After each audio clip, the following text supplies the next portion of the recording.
Imortalidade. Esse termo você já deve ter ouvido falar. Mas em inatalidade, você já ouviu? Será que é a mesma coisa? Inatalidade e imortalidade?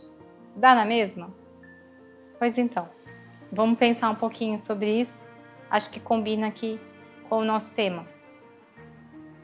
Quando eu penso em imortalidade, tem um certo egoísmo aí. Porque eu quero levar para a vida após a morte a minha personalidade e tudo que eu conquistei nessa vida. Percebe que nisso a gente carrega um desejo egóico de continuar sendo quem nós somos. Agora é diferente, inatalidade é a continuidade de uma vida pré-natal.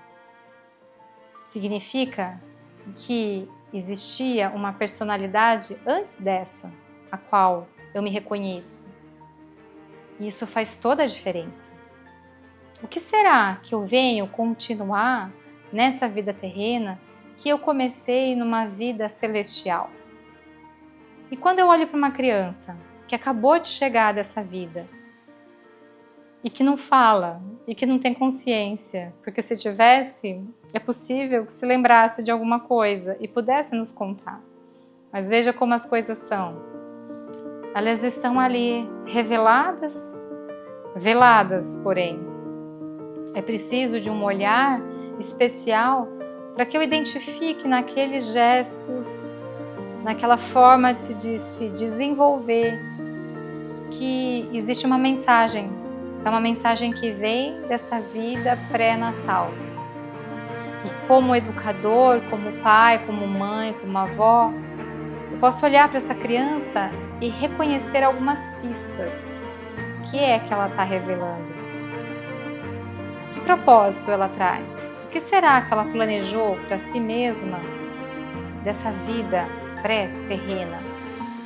Essas perguntas, essa forma de refletir, ela só existe se eu deixo de considerar a vida imortal e passo a considerar a inatalidade, ou seja, essa vida é, na verdade, a continuação de uma vida espiritual pré-natal, pré-terrestre.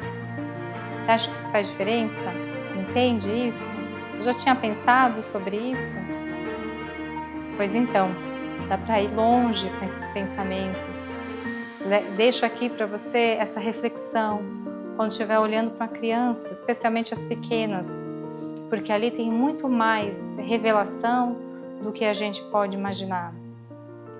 Te deixar um pouquinho de lado essa ansiedade, essa expectativa, se está engatinhando, se está rolando, se o bebê da vizinha rolou antes, se a roupinha XYZ, sabe? Vamos deixar um pouquinho isso de lado, olhar um pouco mais para essas pistas que a criança dá. E aí eu quero falar um pouquinho sobre elas.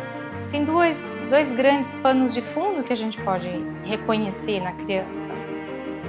Uma, se ela vai mais para os membros, eu quero dizer, se ela é mais ativa, se é aquele tipo de criança que já vai fazendo, que anda, que sobe, que escala, que deixa todo mundo enlouquecido.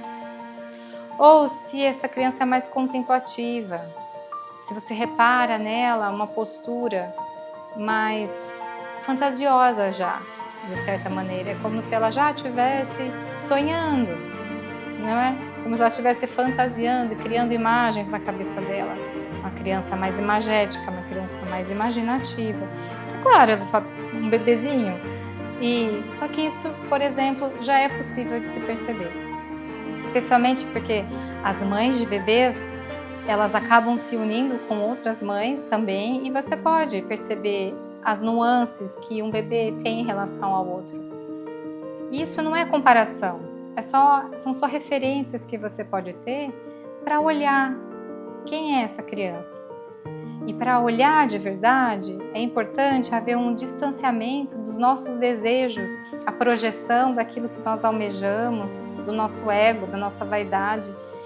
À medida que você vai se despindo dessa necessidade de que seu filho seja assim ou assado, mas você pode vê-lo e aceitá-lo como ele é e como ele se revela e apreciar esse processo, Porque lá na frente, quando eles se tornam crescidos, você realmente reconhece que aquele germe já estava ali desde que nasceu, naquele olhar, naquele gesto, nos impulsos, ou na sua contemplação, ou na sua maneira de ser mais fantasioso e sonhador. Esses são dois grandes panos de fundo que faz toda a diferença se uma mãe atenta, um pai atento, um educador já pode reconhecer e começa a ter um vislumbre do que essa criança traz como tarefa para essa vida. Conta para mim o que você achou disso, se você repara, se você se lembra, seus filhos já são crescidos e você consegue fazer alguma relação de quando eles eram bebês e daquilo que você percebeu com o que eles são hoje. Isso é muito interessante. Isso é pesquisa na vida. Até breve.